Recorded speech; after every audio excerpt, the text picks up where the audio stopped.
नमस्कार, शाम के 5 बज चुके हैं और आप देख रहे हैं मुकाबला। मैं हूं सौरभ शर्मा आपके साथ। यूपी में पेपर लीक के मुद्दे पर इस वक्त सबसे ज्यादा चर्चा है। पेपर लीक हुआ तो इसे सियासी मुद्दा बनाने की भी पूरी कोशिश हुई। राहुल गांधी, अखिलेश यादव, प्रियंका गांधी वाड्रा सब इस मामले को उठा रहे हैं और योगी सरकार को घेर रहे हैं। लेकिन योगी आदित्यनाथ ने आज एक बहुत बड़ी बात कर दी कि जिसने भी पेपर लीक किया है वो बचेगा नहीं और कार्रवाई ऐसी होगी कि नजीर बनेगी।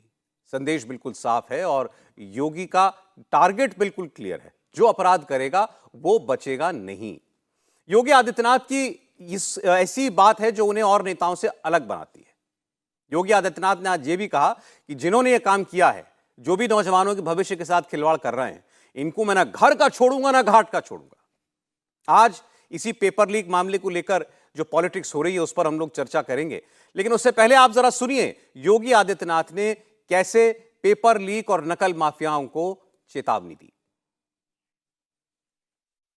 हम लोगों ने पहले दिन से संकल्प लिया था कि नियुक्ति की प्रक्रिया अगर ईमानदारी पूर्वक आगे नहीं बढ़ पा रही तो ये युवाओं के साथ खिलवाड़ है और अपनी प्रतिभा को पलायन करने के लिए मजबूर करता है। ये एक राष्ट्रीय पाप है अगर युवा के साथ अन्याय होता है तो। और जो भी पहले दिन से हम लोगों ने तय किया है कि युवाओं के जीवन और उनके भविष्य के साथ जो खिलवाड़ करेगा, हम लोग भी जीरो टॉलरेंस की नीति को अपना करके उन तत्वों से उतनी ही सख्ती और कठोरतम तरीके से निपटने का काम करेंगे जो हमारे युवाओं के भविष्य के साथ खिलवाड़ करने का दुस्साहस करेगा। और सरकार ने जो कार्रवाई प्रारंभ की है, प्रारंभ में भी की थी, अब फिर एक बार और कार्रवाई हम लोग करने जा रहे हैं ऐसे लोगों को खिलाफ। लेकिन अब वे न घर के रहेंगे न घाट के रहेंगे, क्योंकि अब तो सरकार जब अपनी कार्रवाई कर रही है तो बहुत बड़ी कार्रवाई हम लोग ऐसे तत्वों के खिलाफ करेंगे जो युवाओं के भविष्य के साथ खिलवाड़ करेंगे।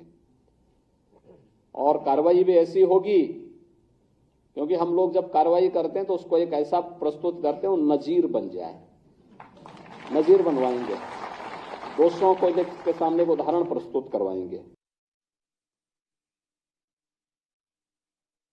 योगी आदित्यनाथ को आपने सुना, कहा घर का ना छोड़ूंगा ना घाट का, और कहा यह राष्ट्रीय पाप है जो हुआ है। लेकिन पाप तो हुआ, अब इस पाप के जो दोषी हैं उनको क्या सजा मिलेगी? आइंदा से ऐसे पेपर लीक से जो नौजवानों का भविष्य जो खराब होता है और उनकी जो हिम्मत टूटती है उस पर रोक लगेगी, कैसे होगा, इस पर हम लोग बात करेंगे। मैं मेहमानों से आपका स्वागत करा दूं। शलभ मणि त्रिपाठी जी हमारे साथ भारतीय जनता पार्टी से। शलभ जी बहुत स्वागत है आपका। प्रोफेसर धर्मेंद्र यादव जी स्टूडियो में मेरे साथ हैं, समाजवादी पार्टी से, स्वागत है धर्मेंद्र जी आपका भी। वैभव त्रिपाठी जी कांग्रेस पार्टी से हमें ज्वाइन कर रहे हैं, वैभव जी स्वागत है आपका। कंचन यादव जी आरजेडी से हमारे साथ हैं। आप सब सोच रहे होंगे हमने आरजेडी को आज की इस चर्चा में उनके प्रवक्ता को क्यों आमंत्रित किया है, क्योंकि बहुत बड़ी ऐसी परीक्षा जो है बिहार में कराई गई थी शिक्षकों की, और वो कामयाबी के साथ कराई गई। तो बिहार में जो काम हुआ वो यूपी में क्यों नहीं हो पाया? वहां से हम कुछ सीख सकते हैं क्या? बात करेंगे इस पर। स्वागत है कंचन जी आपका। और अरुण कुमार जी हमारे साथ हैं, अध्यापक हैं और इस यूपी कांस्टेबल भर्ती की में जो लीक हुई है उसको उठाने वाले, इसको एक अभियान की शक्ल देने वाले अरुण कुमार जी हैं। स्वागत अरुण जी आपका भी। और एक और मेहमान थोड़ी देर में हमें ज्वाइन करेंगे, ये बड़े खास मेहमान हैं, इनका नाम है विवेक कुमार जी, फाउंडर हैं एग्जामपुर के। इन्होंने दरअसल आज वो सारे क्वेश्चन पेपर जो हाथ से लिखे हुए दिए थे, प्रश्न पत्र वगैरह, वो इन्होंने आज सार्वजनिक किया। उनका कहना है कि ये पेपर जहां से लीक हुआ है वो हमको पता चल गया। तो इनसे हम जानेंगे कि कहां से आखिर इसकी शुरुआत हुई थी। अब चर्चा की शुरुआत में प्रोफेसर साहब धर्मेंद्र जी आपसे करना चाहता हूं। आपने योगी आदित्यनाथ को सुना, कहा मैं इन लोगों इन ठिकाने लगा दूंगा, एक तरीके से ये कहा राष्ट्रीय पाप किया है इन्होंने, नौजवानों के भविष्य से खिलवाड़ करके। घर का नहीं, ना घर के रहेंगे ना घाट के रहेंगे। बात तो बड़ी कही उन्होंने। भारतीय जनता पार्टी के नेता बात ही तो करते हैं, सबसे बड़ी बात अगर इनके पास कोई है तो बात है सबसे बड़ी बात। योगी आदित्यनाथ जी को यह नहीं पता है कि 2017 में जब पहली भर्ती कराई एसआई परीक्षा की, उसका पेपर लीक हो गया। वो क्या राष्ट्रीय पाप नहीं था? उसके बाद भारतीय जनता पार्टी को यह नहीं पता है कि ट्यूबवेल ऑपरेटर की भर्ती कराई 2018 में, उसका पर्चा लीक हो गया। वो कौन सा पाप था? राष्ट्रीय पाप था या प्रदेश का पाप था? योगी जी कर रहे थे या उनके नेता कर रहे थे? उसके बाद यूपी पीसीएल की भर्ती हुई, जेईई की परीक्षा हुई, उसका पर्चा लीक हो गया। तो वो कौन सा पाप था? वो कौन सा पापी था जो कर रहा था?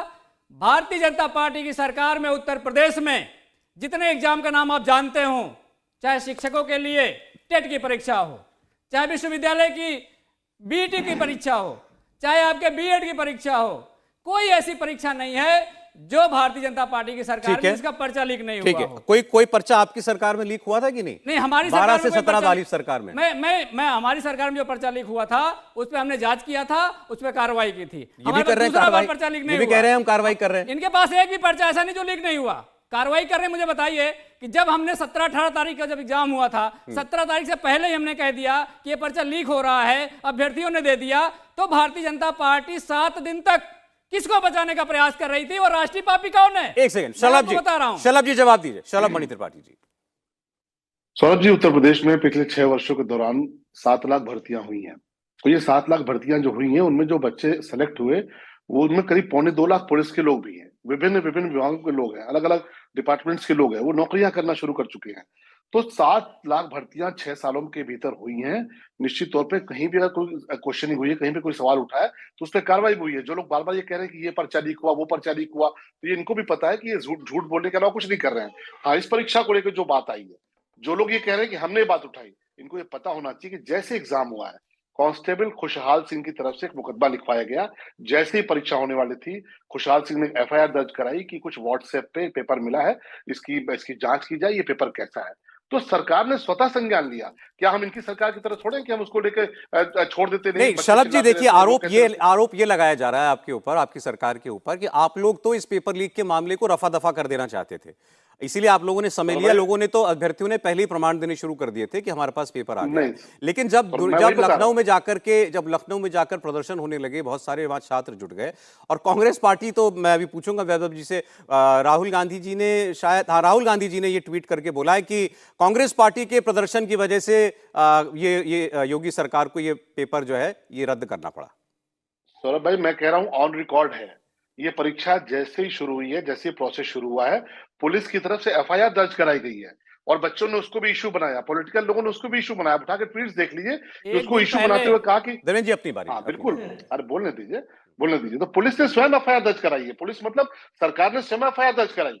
जैसे इस बात के संकेत मिले, हुआ कि एफआईआर दर्ज किया जाए और क्रॉस चेक किया जाए कि ये पेपर वाकई वो है कि नहीं है जो व्हाट्सएप पे घूम रहा है। मैं आपको, अच्छा ठीक है, चलिए, ये तो जो हो गया वो हो गया। मैं एक 5 सेकंड सौरभ भाई, अगर सरकार ने स्वतः संज्ञान लिया, एफआईआर तो हमने कराई ना, एफआईआर राहुल गांधी जी ने कराई नहीं, एग्जाम शुरू होते ही एफआईआर हमने कराई है। इसका मतलब कि हम इस पूरी परीक्षा को लेकर मॉनिटर कर रहे थे, एसटीएफ लगाई गई थी, हमारे इंटेलिजेंस लगाए गए थे। हाँ ठीक है, कहीं से पेपर लीक हुआ, हम भी मान रहे हैं, कहीं से चूक हुई है, लेकिन आज मुख्यमंत्री जी ने संदेश दिया है ना, और जो संदेश दिया है, जब कार्रवाई होती है, गिरफ्तारी किसकी हो रही है? एक बलिया से नीरज यादव गिरफ्तार हुए हैं। अभी उनका पॉलिटिकल बैकग्राउंड की बात करूंगा तो यहाँ अलग तरह की चर्चा हो जाएगी, लेकिन करिए।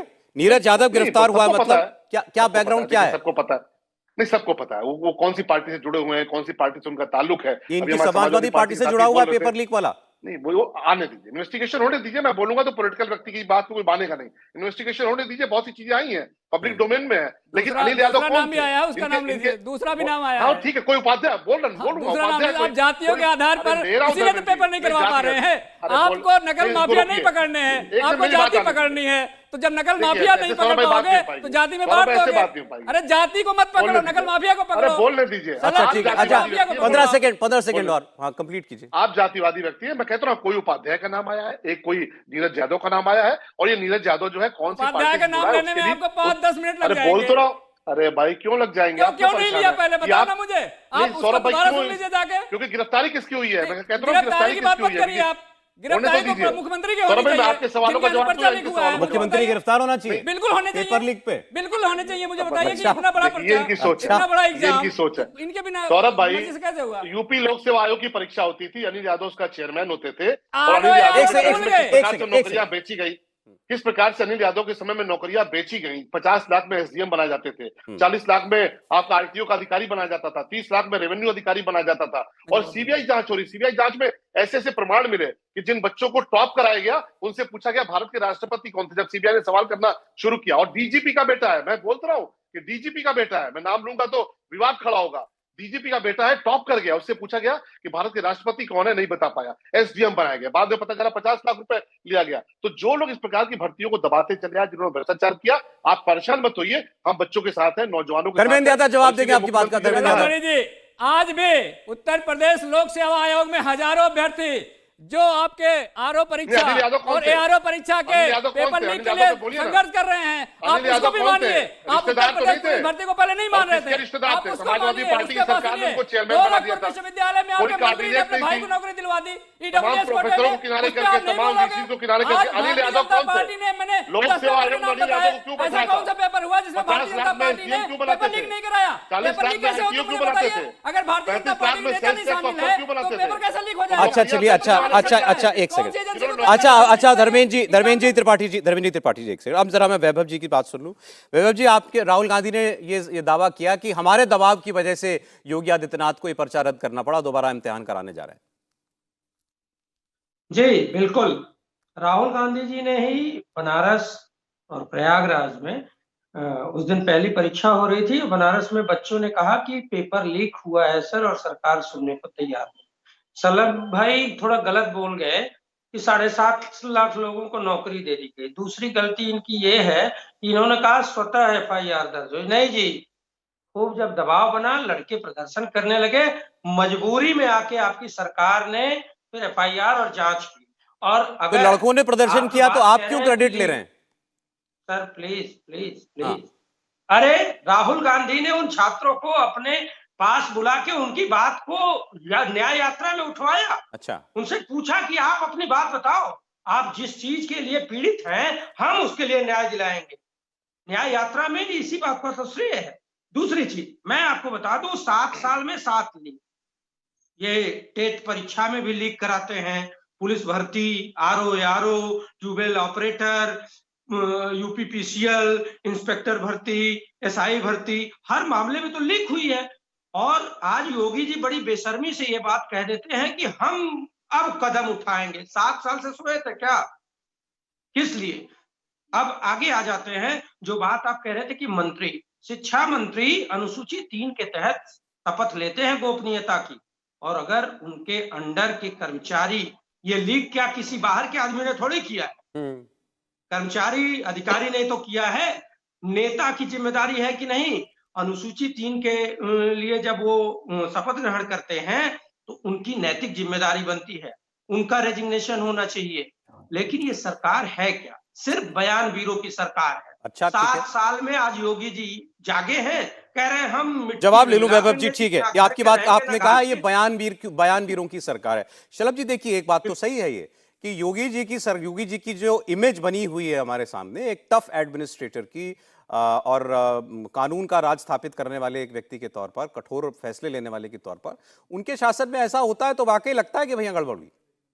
नहीं, बिल्कुल सवाल उठने चाहिए। सवाल उठाने वालों का अधिकार है, चाहे वैभव जी हो, चाहे समाजवादी पार्टी के जो भी हो, सवाल उठेगा और हम इन सवालों को चुनौती के तौर पे लेते हैं। सवाल चाहे अपराध का विषय रहा हो, आपने देखा किस प्रकार की कार्रवाई हुई, लेकिन दिक्कत तब आती है जब कार्रवाई होनी शुरू होती है तो ये जाके जो आंदोलन करना शुरू करते हैं कि मानवाधिकार का उल्लंघन हो रहा है, तो बुलडोजर नहीं चलना चाहिए, तो नहीं साहब। वैभव जी सुन लें, वैभव जी सुन लें। क्यों घबराते हैं? मुख्तार अंसारी से रिश्तेदारी निभा रहे थे, घबराते हैं? नहीं, घबराते क्यों हैं? मुख्तार अंसारी से रिश्तेदारी निभा रहे हैं आप लोग ना। नहीं, सौरभ भाई वैभव जी ऐसे ना, सुनिए, आप जो बोल रहे हैं वो समझ में भी नहीं आ रहा है, क्योंकि एक दूसरे के ऊपर बोलेंगे नहीं पता चलेगा। मैं समय लेके आऊंगा, आप बोलते रहे, मैं चुपचाप आपका सारा झूठ सुनता रहा चुपचाप धैर्य से। मेरी बात तो सुन लीजिए। मुख्तार अंसारी के खिलाफ जब कार्रवाई हो रही थी तो पंजाब में कौन बचाता था मुख्तार अंसारी को? मुख्तार अंसारी को पंजाब में कौन बचाता था? ये तो बकायदे आम आदमी पार्टी की सरकार ने अंदर विधानसभा में भीतर बोला है। तो आप तो अपराधियों के साथ हमेशा खड़े हो। जब जाके कृष्णानंद राय की विधवा जाके आपको पत्र लिखती थी प्रियंका वाड्रा को कि आप भी महिला है, नहीं बोलने दीजिए। सौरभ भाई क्यों? अच्छा वैभव जी देखिए ना, ऐसे नहीं हो पाएगी बात। प्लीज, केवल एक ही नियम है कि हम एक दूसरे के बीच में ना बोलें, प्लीज। मुख्तार अंसारी से जैसे रिश्तेदारी निकलती है कांग्रेस पार्टी की तो बेचैन हो जाते हैं। तो कार्रवाई हम ही करते हैं और हमने चुनौती के तौर पे लिया और ऐसी कार्रवाई होगी और कार्रवाई हुई भी है। अब तक 150 इसी उत्तर प्रदेश में, सौरभ भाई आपको याद होगा कि बिहार के और नेपाल के बच्चे उत्तर प्रदेश में 2017 से पहले परीक्षा देने आते थे और आपने कवर भी किया था कि कैसे बांस बल्ली लगा के नकल होती थी। आज कहीं इंटर में, हाई स्कूल में कहीं नकल होती है क्या? कहीं नकल नहीं होती। और ठीक है, चुनौती के तौर पे लिया, हुई है, कह रहे हैं कि हाँ कहीं चूक हुई है, लेकिन ऐसी कार्रवाई करेंगे यही कांग्रेस, यही सपा, यही लेटते हुए आपको नजर आएंगे। अच्छा, ठीक है। कार्रवाई मत अच्छा, करो। हमारे साथ ये देखिए हमारे विवेक लोग हैं, कुमार जी जुड़ इनके गए। साथ शलभ जी, इंसाफ हो रहा है। और शलभ जी मैं आऊंगा आपके पास। हमारे साथ विवेक कुमार जी जुड़ गए। विसल ब्लोअर आप उनको कह सकते हैं इस पूरे मामले का। आपने विवेक कुमार जी वो हाथ से लिखे हुए वो पर्चे प्रश्न पत्र के वो भी आपने जो है कहीं से आपको मिले, आपने वो जारी किए हैं। मुझे बताइएगा जरा कहां से पेपर लीक हुआ और आपको ये जानकारी कैसे है? सर, ये जो जानकारी है मुझे जो स्टूडेंट्स होते हैं जो हमसे ऑनलाइन जुड़े हुए हैं उन्हीं के माध्यम से प्राप्त हुई। और जब मैंने इसका पूरा विश्लेषण किया, पूरी अपनी रिसर्च की, और मैंने इस पेन ड्राइव में पूरे अच्छे से अच्छे सबूत इकट्ठे किए हैं। मैं इसको कल एसटीएफ को सौंपने वाला हूँ। सुबह कल मुझे उन्होंने लखनऊ बुलाया है। तो आप उसमें देखेंगे कि वो जो पेपर है ना, हैंड रिटन पूरा का पूरा आया है। ऐसा पूरे प्रदेश में, पूरे देश में ऐसा कोई उदाहरण नहीं है इससे पहले कि इतने गंभीर स्तर पर पेपर लीक हुआ हो। ये पेपर कंपनी बनाने वाले ने, जिसने पेपर बनाया और जहां प्रिंट हुआ, इसके बीच में से कहीं पेपर वो उतारा गया है। बहुत सावधानी से, बहुत ही साफ हैंड राइटिंग में उसको कॉपी किया गया है। और फिर वो पेपर से कई कई घंटे पहले वो बच्चों के पास, लाखों बच्चों के पास वो ऐसे बटा जैसे दीपावली के संदेश बंटते हैं। नहीं तो ये क्या जो ये हाथ से लिखा हुआ जो हैंड रिटन पेपर है उसकी तस्वीर खींच करके वो सर्कुलेट किया गया? कैसे सर्कुलेट किया गया? हाँ जी, जैसे मान लो एक पेपर है सर, जैसे ये प्रैक्टिस सेट बनाते हैं हम लोग, तो इसके अंदर जो है क्वेश्चंस है, जैसे आप देख रहे हैं, तो इन्हीं क्वेश्चनों को पूरा उसने हैंड से, अपने हाथ से लिख दिया। बहुत ही सुंदर राइटिंग में, बहुत सुंदर राइटिंग में ऐसे रीजनिंग की फिगर बना दी, डायग्राम बना दिए, डीआई के वैसे उसने पूरे के पूरे फिगर बना दिए। तो मतलब बहुत इत्मीनान, उसने ऐसा सोचो पूरा पेपर पहले और विद आंसर्स पहले उसने दे दिया। मतलब और पूरा पेपर था, मतलब कोई सवाल नहीं पूरा छूटा। Complete paper sir. ये तो उत्तर प्रदेश पुलिस की एफआईआर कहती है, 18 फरवरी की एफआईआर है लखनऊ कृष्णनगर थाने में। उसकी एफआईआर कहती है कि एक बच्चे के पास से 148 क्वेश्चंस का आंसर मिला। जब उसका मोबाइल चेक किया गया तो उस पर ये जो नीरज नाम का गिरफ्तार हुआ है, इसने पूरा का पूरा पेपर भेज रखा था, वही हस्तलिखित जो मैं भी आपसे बता रहा हूँ। नहीं, मेरे को आज कोई और कह भी रहा था ये बात कि भाई इस तरीके से पेपर लीक पहले हो जाता था, भाई कुछ हिस्सा हो गया, कुछ सवाल लीक हो गए। इस बार पूरा का पूरा पर्चा है, पूरा क्वेश्चन पेपर समेत आंसर मैंने आपके संवाददाता जी को पूरे 150 पेज का PDF है हमारे पास है, वो आप चला दिया। दीजिए स्क्रीन पर, हमारे पास है भी जो आप बता रहे हैं। अरुण कुमार जी के पास जाऊंगा। अरुण जी थोड़ा सा आज मैं चाहूंगा, वैसे तो आप अध्यापक हैं लेकिन मैं थोड़ा सा आपसे जानकारी चाहूंगा कि ये जो पेपर लीक का इतिहास है इस पर, और पहले क्या कार्रवाई होती थी, अब क्या कार्रवाई हो रही है, इस पर भी थोड़ा सा आप रोशनी डालिएगा। इस बार जो हुआ वो कितना बड़ा अपराध था जिसको योगी आदित्यनाथ कह रहे हैं राष्ट्रीय पाप था, और आपको इस बार उम्मीद है कि कार्रवाई होगी जैसी वो कह रहे हैं? जी हाँ, देखो पेपर लीक का इतिहास तो जैसे आपने अभी थोड़ी देर पहले कहा था कि 10वीं और 12वीं से एक ऐसा हैबिट शुरू हो जाती है कि वो पेपर भी आउट हो जाते हैं या उन पेपरों को भी नकल खूब दबा के कराई जाती है। तो छात्रों के मन में कहीं ना कहीं एक पहले ही संदेश चला जाता है कि जब 10वीं में भी नकल हो रही है, 12वीं में नकल हो रही है, तो आगे हो सकता है जिस कॉम्पिटिटिव एग्जाम की हम तैयारी करेंगे वहाँ भी वो पेपर में नकल होगी। और जब पेपर आउट हो जाता है तो उनके लिए तो और मुश्किल हो जाता है कि वो नौकरी कैसे प्राप्त करें। अभी अपराध तो गंभीर है क्योंकि जैसा अभी विवेक सर ने बताया कि 17 की शिफ्ट का जो पेपर है उसको आप देखा जाए तो वो हूबहू बिल्कुल ऐसे मिलान करता है, यानी जैसे पेपर छापने वाला आगे प्रिंटिंग के लिए देता है ठीक उसी क्रम में और उसी तरीके से बहुत खूबसूरती से वहाँ डायग्राम बनाए गए हैं। तो इसका मतलब ये वाला पेपर तो छपने से पहले ही आउट हो गया था, या इसका मतलब जिसने इस पेपर के क्वेश्चंस को डिजाइन किया है, बनाया है, वहां से प्रबल संभावना है कि कहीं ना कहीं इसको पहले ही आउट ये काम कहाँ होता है? पेपर सेट कौन करता है? पेपर सेट कौन कर रहा है और ये छपने के लिए कहाँ जा रहा है? देखो पेपर सेट के लिए जो भर्ती बोर्ड है वो अलग अलग विशेषज्ञों से कई तरीके के पेपर के सेट वो मांगता है, लेकिन वो किसके पेपर को फाइनल करेगा ये किसी को नहीं पता नहीं होता, ये तो एक सीक्रेट होता है। हो सकता है उसने शुरुआत में 20 सेट किसी से मंगवाए हों या 20 अलग अलग तरीके के प्रश्न पत्र बनवाए हों, और उसके बाद वो बोर्ड के ऊपर होता है, भर्ती बोर्ड के ऊपर होता है कि कौन से सेट को फाइनल करता है, और वही सेट जब फाइनल होता है तो वो आगे डिस्ट्रीब्यूशन के लिए जाता है। अब जहाँ छपने के लिए जाएगा, छपने के बाद जब वो फाइनल हो जाएगा और एग्जाम से ठीक पहले वो ट्रेजरी में या बैंक्स में पहुँचाया जाता है और उसके बाद वो एग्जामिनेशन सेंटर पर पहुँचता है। तो एग्जामिनेशन सेंटर जो दूर होते हैं, सुदूर होते हैं, वहाँ हो सकता है वो एक रात भी पहले पहुँच गया हो, तो वहाँ से भी पेपर आउट होने के बहुत सारे चांसेस हैं, क्योंकि पेपर को ट्रैवल करना पड़ता है इतने बड़े प्रदेश में, और एक जगह से छपाई होती है और फिर उसका डिस्ट्रीब्यूशन होता है। तो कहीं ना कहीं तो बहुत ऐसे गैंग एक्टिव होते हैं जिन्हें पता है कि कमज़ोर कड़ी कहाँ है, और वो उस कमज़ोर कड़ी की पहचान करते हैं। मैंने जैसे भी कहा था कि सेंटर्स जो दिए गए हैं वो कॉलेजेस भी हैं, प्राइवेट स्कूल भी हैं, गवर्नमेंट भी हैं या कॉलेज भी हैं, तो वहाँ भी प्रबल संभावना है कि वहाँ से भी पेपर जो है वो आउट किया जा सकता है। जी अच्छा, ठीक है। मैं कंचन जी के पास जाऊंगा। बिहार का जो हमारे पास अनुभव है, जो भर्तियां इस बार हुई हैं, बड़ा अच्छा अनुभव है, और वहां कैसे ये एग्जाम कंडक्ट कराया गया, वहां पर लाखों लाख अभ्यर्थी पहुंच गए, 2.25 लाख भर्ती कैसे वहां पर हो गई, इसके बारे में हम जानेंगे। मैं एक ब्रेक के लिए रुक रहा हूं कंचन जी, उसके बाद आपके पास आता हूं। छोटा सा ब्रेक, आप देखते रहिए मुकाबला।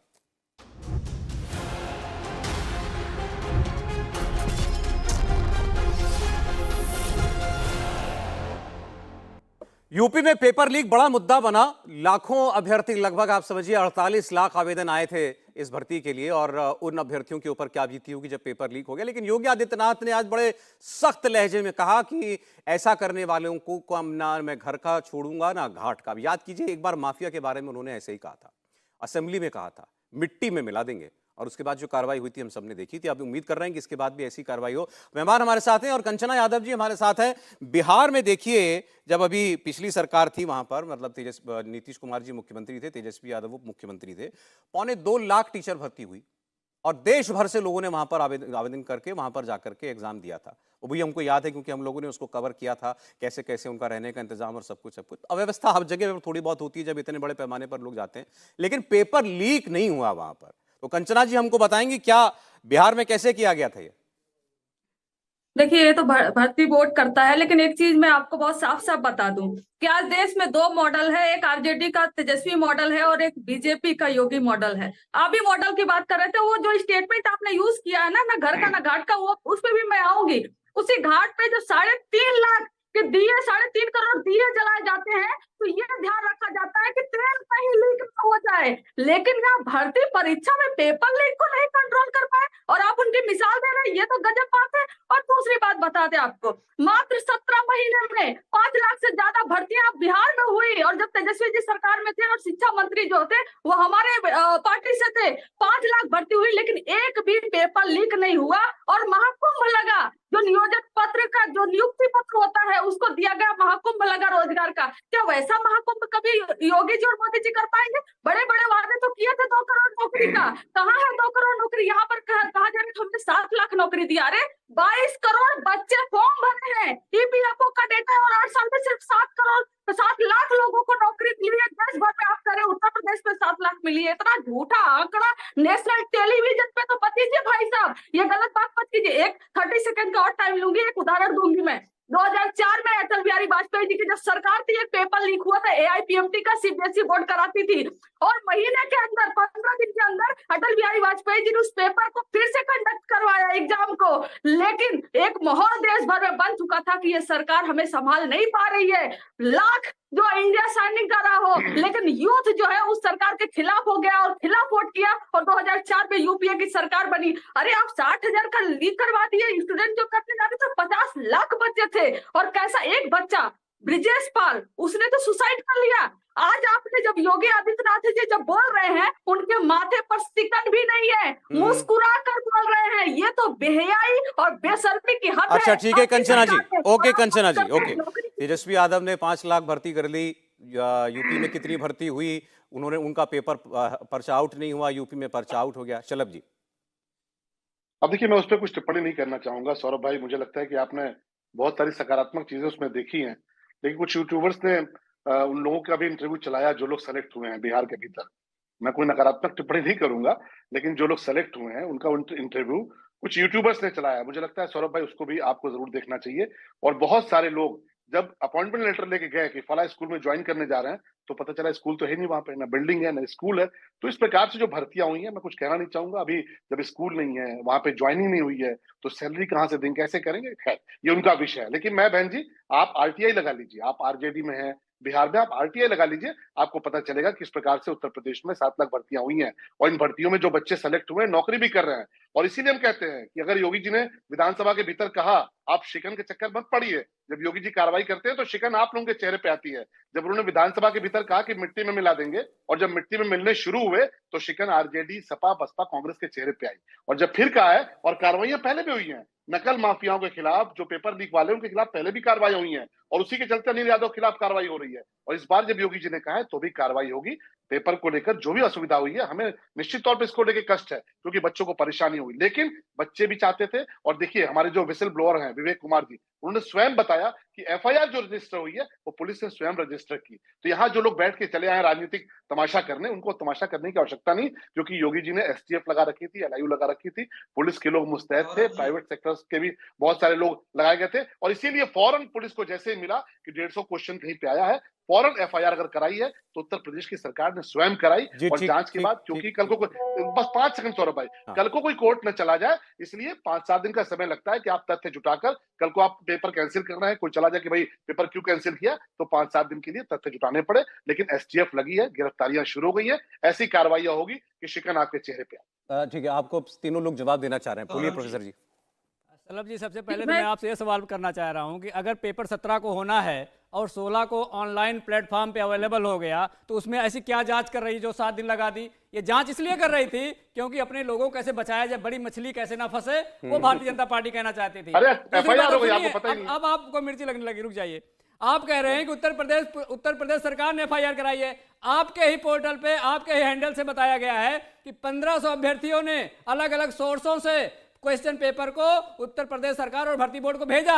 उसके बाद आपने एक्शन लिया। आप तो पूरी ताकत लगा रहे थे कि शिक्षा माफिया किसी तरह से बच जाएं, और शिक्षा माफियाओं का हौसला इस कदर बुलंद है कि जो बनारस में मोदी जी आपके लेखपाल भर्ती परीक्षा की जो अपॉइंटमेंट लेटर बांटने गए थे, वो अपॉइंटमेंट लेटर बांटने के लिए माननीय न्यायालय ने रोक लगाई है। लेकिन आपको ना न्यायालय से शर्म लगती है, ना आपको युवाओं से शर्म लगती है, ना देश की जनता से शर्म लगती है। ठीक है, जवाब छोटे-छोटे सवाल और जवाब अपने झूठ को इस आईटी चैनल पे आके बोल के चले जाते हैं। जल्दी जवाब भी लेते चलेंगे। दीजिए शलभ जी, जवाब दीजिए।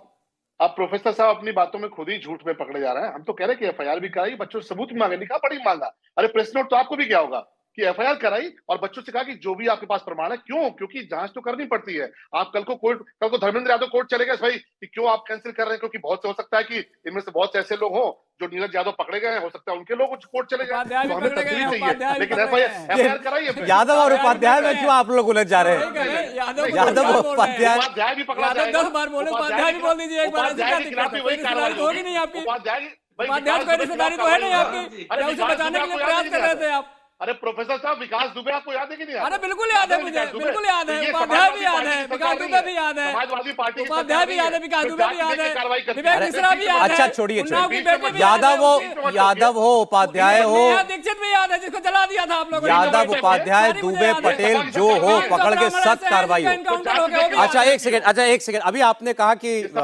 विवेक जी ने कहा कि इस पर सरकार ने त्वरित कार्रवाई की थी। आप मानते हैं सरकार का जो भी इसमें एक्शन रहा वो प्रॉम्प्ट एक्शन था, त्वरित कार्रवाई थी? विवेक जी। सर, मैं इसमें शलभ मनी सर बैठे हैं, मैं बस 2 चीजें जरूर कहना चाहूंगा कि ये लाखों बच्चों की ओर से है कि सर एक तो ना इसमें थोड़ा देर लगी क्योंकि 5-6 बच्चों ने सुसाइड किया है, तो मैं चाहूंगा कि सरकार उन बच्चों के घर वालों के लिए जरूर कुछ करे। वो सर सुसाइड नोट में लिख के गए कि हम पेपर लीक की वजह से आत्महत्या कर रहे हैं, और मुझे माननीय मुख्यमंत्री जी पर पूरा भरोसा है कि वो इस पर बहुत ही कुछ ना कुछ वो जरूर करेंगे और उन तक ये बात पहुंची। और दूसरी चीज सर, आरओ वाले बच्चों का उससे पहले लीक हुआ है 11 तारीख को, उनके भी स्ट्रॉन्ग सबूत है।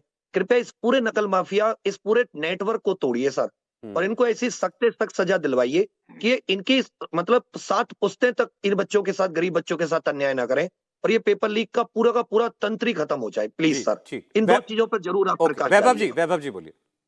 जी देखिए, सलभ मणि जी शायद भूल गए, आर्टिकल 38 कहता है वेलफेयर स्टेट की बात, जो रोजगार देने की बात थी, ये सरकार 2 करोड़ रोजगार की बात कर रही थी। 20 करोड़ लोगों को रोजगार अगर दिया होता तो शायद इतनी मारामारी न होती कि 50,000, 25,000, 10,000 वैकेंसी होती है और करोड़ों में लोग आवेदन करते हैं। ठीक है। दूसरी चीज, ये सरकार भूल जा रही है कि नकल अभी 2022 का मामला है।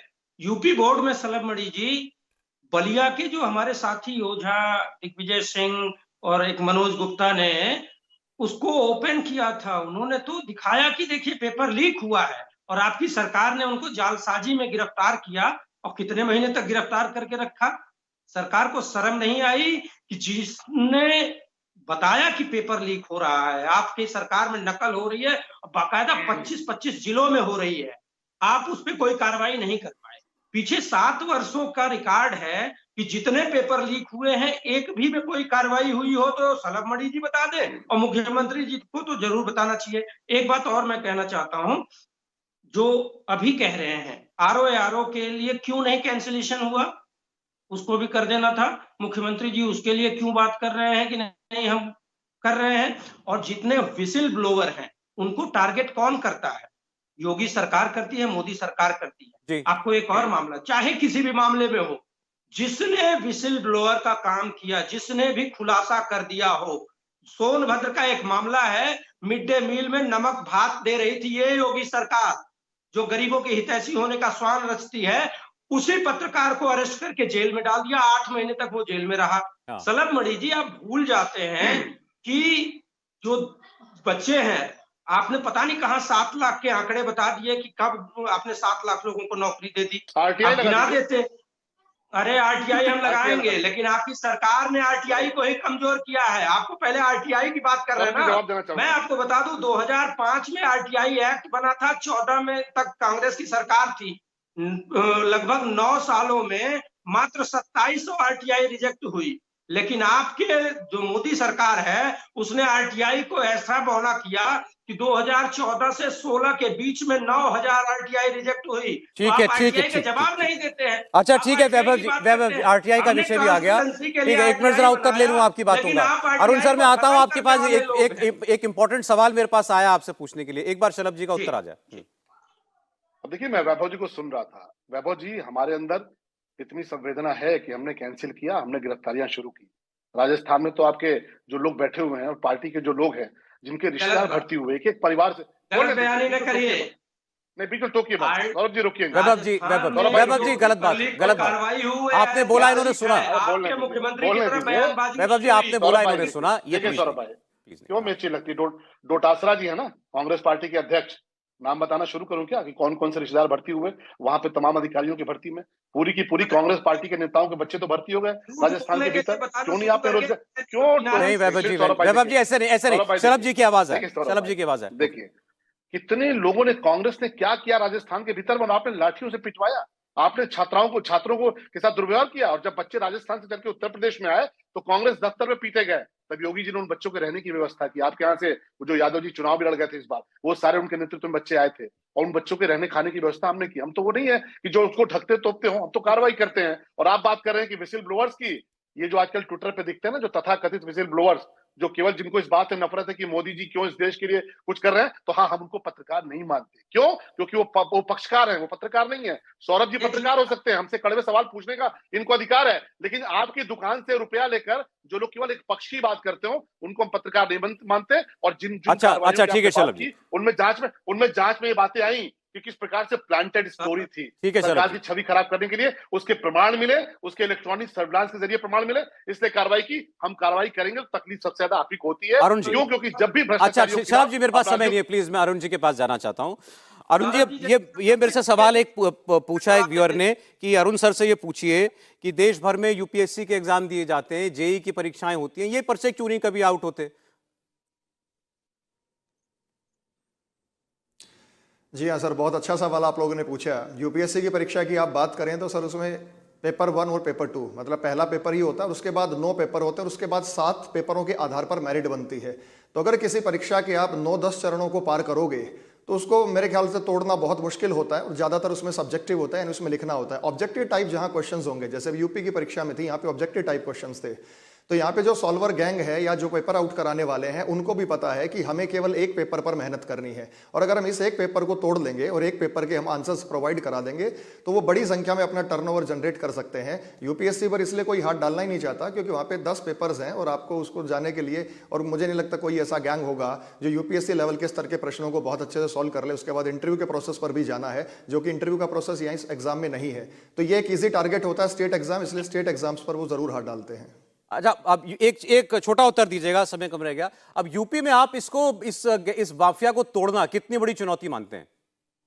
नहीं सौरभ भाई, देखिए चुनौती तो सर जी, मेरा अरुण जी से ये उत्तर। चुनौती में अरुण जी। सर ये एक चुनौती सरकार के लिए बहुत बड़ी है, क्योंकि फिर से अगर ये एग्जाम होता है, और हम तो यही कहेंगे कि ऑनलाइन एग्जाम ले तो सर्वोत्तम प्लेटफॉर्म रहेगा, बेस्ट रहेगा उसके लिए, लेकिन अगर ऑफलाइन में फिर ऐसे गैंग्स एक्टिव होंगे तो सरकार को बड़ी सावधानी से काम करना होगा। क्योंकि ये बात तो साफ है कि एग्जाम सेंटर्स पर पहुंचने से पहले ये पेपर आउट हो चुका था। हालांकि एग्जाम्स पे मैंने खुद विजिट किया सेंटर पे, पूरी पुलिस की चौकन्नी टीम थी वहां पे, बहुत अच्छे से जांच पड़ताल हो रही थी। मैं पूरा आश्वासन था कि ये पेपर बहुत निष्पक्ष तरीके से होगा, लेकिन हम खुद इस बात से बड़े सदमे में है कि इतनी चौकसी रहने के बाद भी ये पेपर आउट हो गया। तो आगे भी सरकार के लिए एक बड़ी चुनौती रहने वाली है, तो उस पर उन्हें जरूर काम करना होगा। देखिए, चुनौती है। योगी आदित्यनाथ ने इससे पहले अगर कोई दावा किया है तो उसको पूरा करके भी दिखाया है। जैसे मिट्टी में माफिया को मिलाया था, ऐसे ही इस पेपर लीक माफिया को भी उन्होंने कहा है ना घर का छोड़ेंगे ना घाट का। उम्मीद करते हैं जल्द हमें ये होता हुआ दिखाई देगा। बहुत धन्यवाद शलमणि त्रिपाठी जी, प्रोफेसर धर्मेंद्र यादव जी, वैभव त्रिपाठी जी, कंचना यादव जी, अरुण कुमार सर आपका, और विवेक जी हमारे साथ थे। बहुत धन्यवाद आप तमाम लोगों का जुड़ने के लिए हमारे साथ।